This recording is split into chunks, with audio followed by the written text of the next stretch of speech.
how do you think Cam Bynum's opt-out affects his draft stock? Because right now he's projected to go as a mid-round pick, even though his college film was great.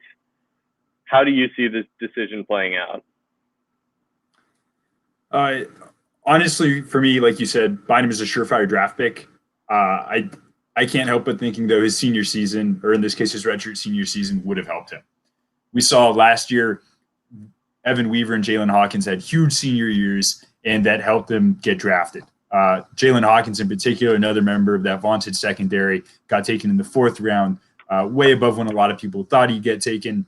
And I think Bynum had the opportunity to do the same thing. He's been Mr. Consistent on the field. You said he's been a big part of this Bears defense. If you look at his statistics from the last 3 years, the man has just been on top of it. 10 passes defended in 2017, 12 in 2018, 10 in 2019. He's been remarkably consistent when it comes to tackles for loss, interceptions. He's just performed every year he's been here. And you can't help but think he would have done the same thing in his final year, in his final season with the Bears. Does doing the same thing, like if you think he's going to do the same thing, why not opt out now and get those extra months to prepare for the draft and the Senior Bowl and the Combine? Because he was declaring anyways. I mean, he was going to be in the 2021 draft regardless of whether he played a Pac-12 season or not. And since he has been so consistent and since he's been a vaunted cornerback in the Pac-12 for so long, the film is there.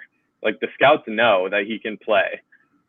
For me, the biggest thing he's losing out on is showing his versatility. Because before all the Corona stuff, when we had the opportunity to talk to Coach Wilcox, and Wilcox was planning on playing Bynum a lot at safety and a lot at nickel, which neither of those were places we really saw him play. He would play a couple snaps here or there, but he was going to see like significant portions of games at those positions.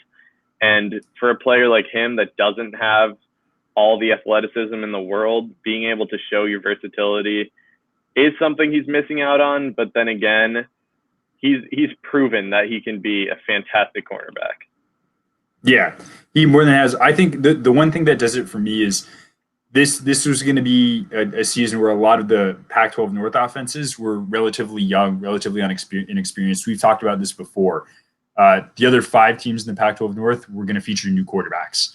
And if you're Cam Bynum and you are a shutdown corner and you do have plenty of experience and plenty of skills, we could have seen this defense really profiting a lot after some of the sort of growing pains in those quarterbacks.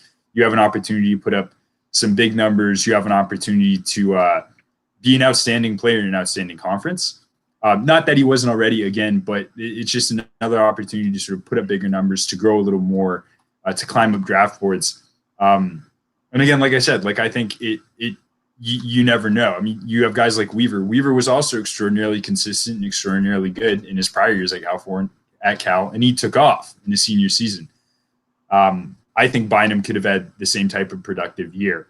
That being said, he's a sure draft pick. He's one of the top 100 prospects in the country. And we got to talk to him earlier this week about his decision.